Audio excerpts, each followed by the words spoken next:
Mes chères sœurs et frères ministres des Affaires étrangères, ministre des Transports, ministre de la Justice, Monsieur le directeur de la Bibliothèque nationale, Monsieur le doyen du corps diplomatique, Mesdames et Messieurs les ambassadeurs représentant le corps diplomatique accrédité au Maroc, Excellences, Mesdames et Messieurs, chères sœurs, chers frères, jamais la journée de l'Afrique au Maroc n'aura été aussi africaine. Je souhaite donc la bienvenue à mes frères et sœurs ministres africains qui célèbrent avec nous la journée de l'Afrique à Rabat, capitale africaine de la culture pour 2022. Je souhaite ici remercier notre hôte, M. Mohamed El-Farran, qui nous accueille ce soir. Donc, que cette célébration ait lieu à la Bibliothèque nationale du Royaume du Maroc est plus qu'un symbole. Nous savons ce que représente ce lieu, dépositaire du patrimoine documentaire national, creuset de culture et de connaissances, ouvert sur le monde et particulièrement sur l'Afrique. La célébration aujourd'hui n'aurait pas pu trouver meilleur hôte et meilleur endroit. Je tiens aussi à saluer le corps diplomatique accrédité à Rabat et qui est présent à cette célébration. D'ailleurs, Rabat devient de plus en plus une capitale diplomatique de premier plan, avec 112 ambassades, dont 38 africaines, 37 organisations internationales, dont 7 africaines. Rabat est déjà le 3e hub diplomatique du continent, juste derrière Le Caire et Pretoria. C'est donc pour moi une joie de vous accueillir tous en ce moment de communion africaine, placés sous le sceau de la fraternité et de la solidarité, deux valeurs que les 54 pays africains et leurs 1,2 milliard d'habitants ont en partage. Excellences, Mesdames et Messieurs, il y a 59 ans, le 28 mai 63, fut la naissance de l'OUA. Il y a 61 ans, le 4 janvier 61, ce fut la conférence de Casablanca sur la façade atlantique du continent qui a posé les jalons de l'unité africaine. C'est dire que l'Atlantique que nous voulons replacer au cœur de notre avenir est déjà au cœur de notre histoire, au cœur de notre présent aussi, puisqu'il est l'ouverture de l'Afrique sur les opportunités et sa façade vers l'Occident. Ce soir, nous sommes là pour célébrer l'Afrique, ses opportunités, ses atouts et ses espoirs. Et quand je parle de célébration, je pense à celle propice à l'introspection, axée sur le positif et tournée vers l'avenir. C'est comme cela que Sa Majesté le roi Mohammed VI conçoit l'Afrique. Une terre d'avenir, d'opportunités, mais surtout une terre d'appartenance historique et civilisationnelle. Je m'arrête sur cela non pas pour répéter une évidence, mais pour bien souligner, et je cite Sa Majesté, combien l'Afrique est indispensable au Maroc et combien le Maroc est indispensable à l'Afrique. Depuis plus de 2 décennies, l'engagement du Maroc sous l'impulsion de Sa Majesté le roi en Afrique et surtout a connu un renforcement sans précédent. Le Maroc possède une vision lucide de l'avenir du continent, une vision posée par Sa Majesté le Roi à la lumière des mutations géostratégiques qui imposent une construction permanente à la fois sur le plan bilatéral et panafricain. La vision royale est mise en œuvre à travers une diplomatie d'initiative, volontariste et audacieuse. Elle se déploie aussi par une action multidimensionnelle qui dépasse le seul volet diplomatique pour impliquer le tout Maroc et ses forces vives, publiques, civiles et privées. Quelques chiffres pour le souligner.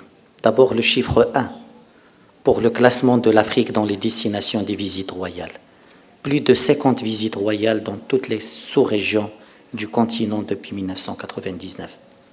Le chiffre 1000 pour rappeler le nombre d'accords de coopération conclus avec les pays africains depuis 1999 dans tous les domaines aussi variés que l'enseignement, la formation, la santé, les infrastructures, les énergies renouvelables, l'assainissement et l'eau potable.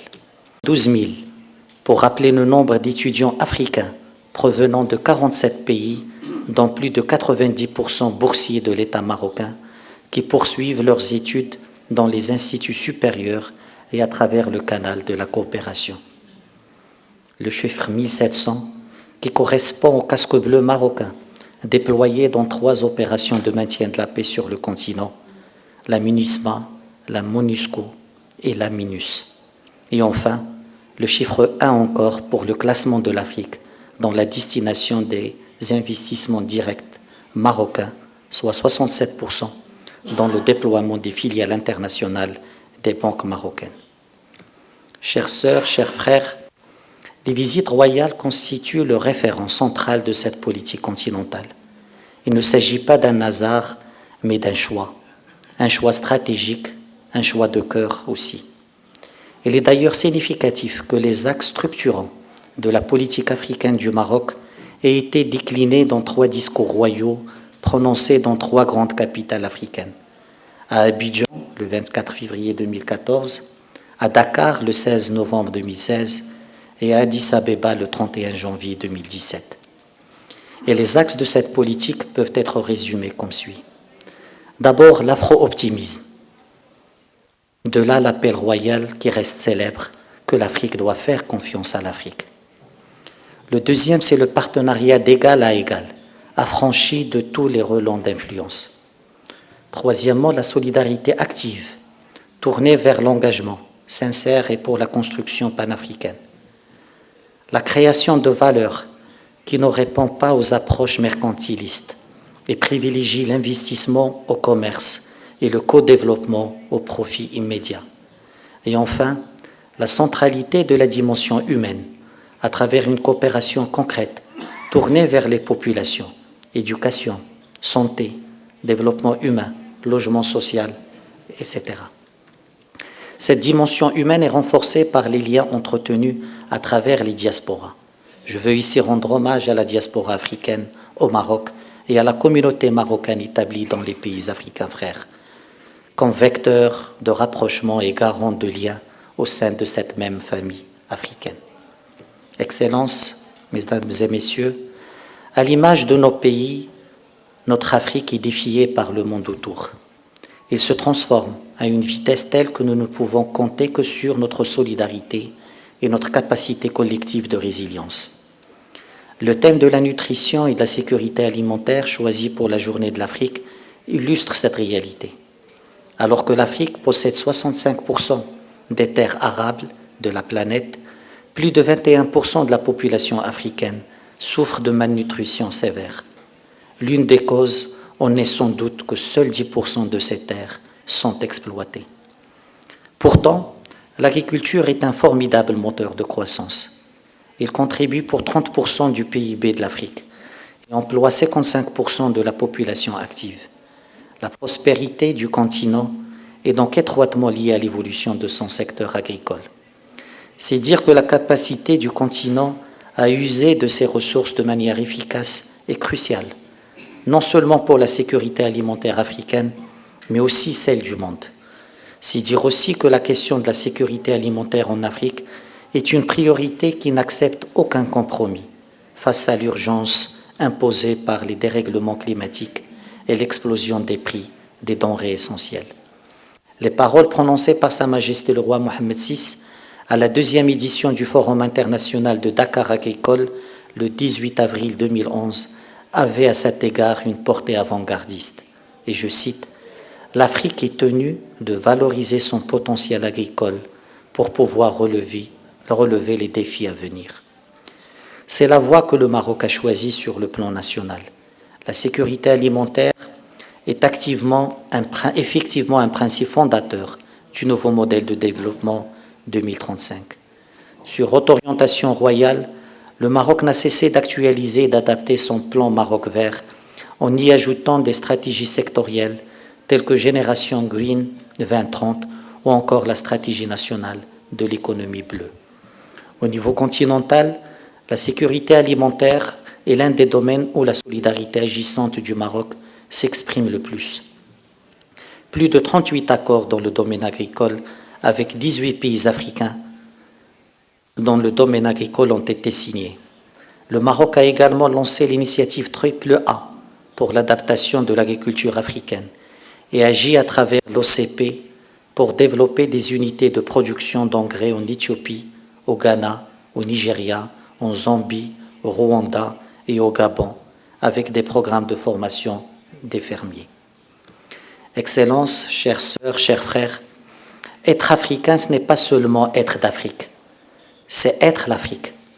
Et nous le sommes, parce que notre destin se confond à celui de notre continent. Et je cite encore Sa Majesté le roi Mohammed VI, « Une Afrique dynamique et développée n'est pas un simple rêve pour demain. Cela peut être une réalité d'aujourd'hui, mais à la condition d'agir. » En effet, l'Afrique ne saurait se suffire de son potentiel d'opportunité. Il doit le fructifier activement au service des aspirations de ses États et de ses peuples. Alors que nous fêtons les 60 ans de notre union, nous méritons une nouvelle Afrique, une Afrique forte, une Afrique déterminée dans la défense de ses intérêts, une Afrique qui se prend en charge, une Afrique qui fait la différence dans l'ordre mondial.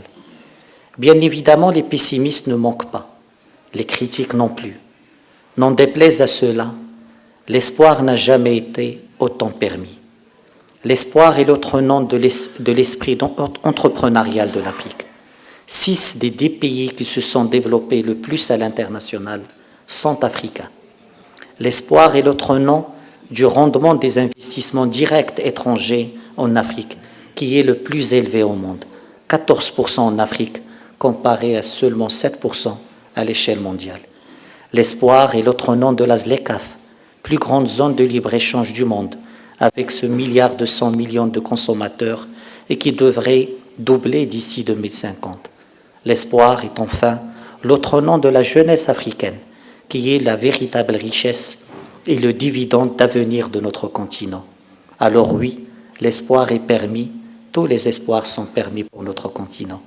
Vive la solidarité africaine. Je vous remercie.